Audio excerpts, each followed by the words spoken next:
As I was sitting on the toilet scrolling through Reddit as one does, I came across this post saying, "I've never seen mech anime, what should I start with?" Well, my friend, do I got some anime for you? What? Alright, so picture this. It's a lazy weekend, you're half a burrito deep, and you hit play on this anime called Code Geass. You thought you signed up for some casual mech anime, giant robots, pew pew, lasers and shit, the usual. Instead, you got one of the best political drama anime in existence. Lelouch, this guy, he's like a mix of Sherlock Holmes, Light Yagami, and that one friend who always wins at Monopoly because they have a strategy.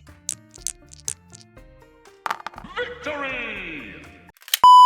Now, we cannot forget the drama. Lelouch and Suzaku, their friendship was like that toxic group chat you can't leave. One moment they're all buddy-buddy, and the next they're pointing weapons at each other. It's like the anime version of Thanksgiving dinner with the family. Chaotic, awkward, and someone's always yelling, "Hey Gramps, you on your third wife, ain't it?"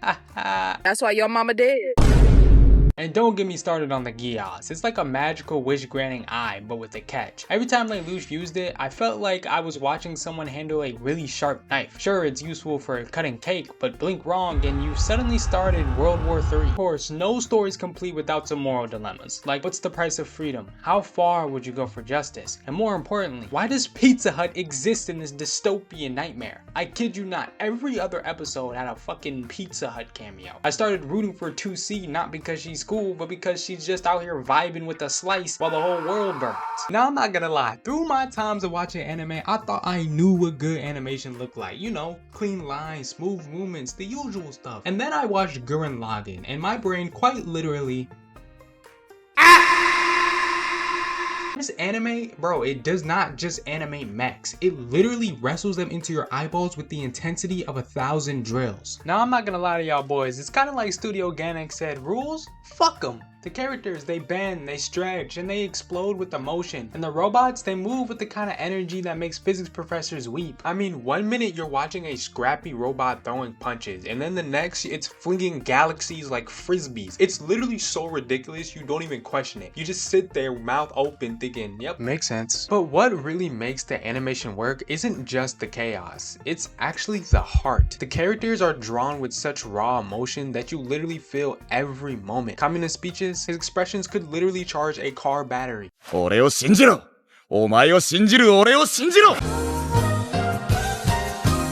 Simone's transformation. You can see every ounce of self-doubt, growth, and eventual confidence in his face. It's like the animators reached into their souls and said, let's make this kid shine. I mean, the secret sauce of Gurren Lagann is how the characters and animation work together. I mean, every punch, every explosion, every tear feels personal because the animation makes it personal. It's bold, it's messy, it's unapologetically larger than life, and somehow it all fits together like a giant drill. Alright, so Darling in the Franxx is the anime that said, why not mix giant robot fights with a hormonal teenage love story? And honestly, it somehow works. Think of it as Romeo and Juliet, but with mechs in existential crisis. Now, Hero and Zero Two are like fire and gasoline. When they're together, it's explosive. Their relationship isn't just will they, won't they, it's more like will they save the world or destroy each other in the process. And let's be honest, who doesn't love a good are we doomed or destined love story? Now, Zero Two is the definition of a walking red flag. She's wild, she's unpredictable,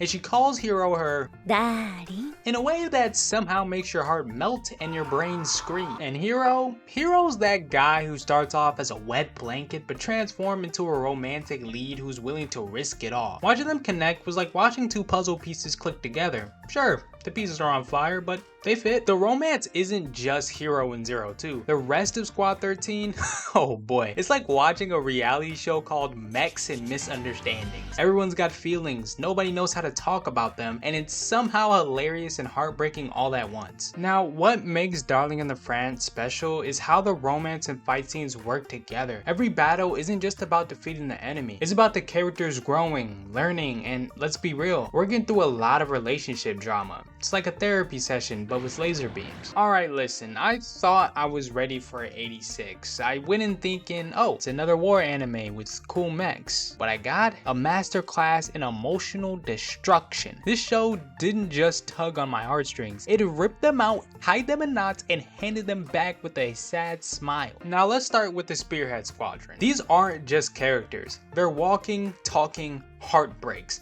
They've lost everything, their families, their homes, even their identities, and yet they keep on fighting. Watching them is like watching candles burn in a storm. They know they'll go out eventually, but they're determined to shine until the very end. Now we got our boy Shin, our main guy. He's like the human embodiment of a soldier, stoic, strong, and carrying more emotional baggage than an airport carousel. Every time he talks about death, you feel that shit. It's not just words, it's weight. And when he smiles, my boy, that smile is rarer than a unicorn and just as magical. And then there's Lena. Now, Lena's the kind of person who sees a burning house and runs in yelling. She's idealistic, stubborn, and way too good for the world she's in. Watching her try to connect with the Spirit Squadron is like watching someone try to hug a cactus. Painful, but you can't help but rooting for her. Now, 86 isn't just an anime you watch, it's one you feel. You just feel that shit. It stays with you long after the credits roll. The characters, the struggles, the quiet moments of hope. They carve a little space in your heart and set up camp. Sure, it's emotional, damn it! But it's the kind you'll thank them for later. Really hope you guys enjoyed the video. Hope y'all had a wonderful Christmas and wishing a happy new year for you guys. Just keep striving for those goals. It's tough,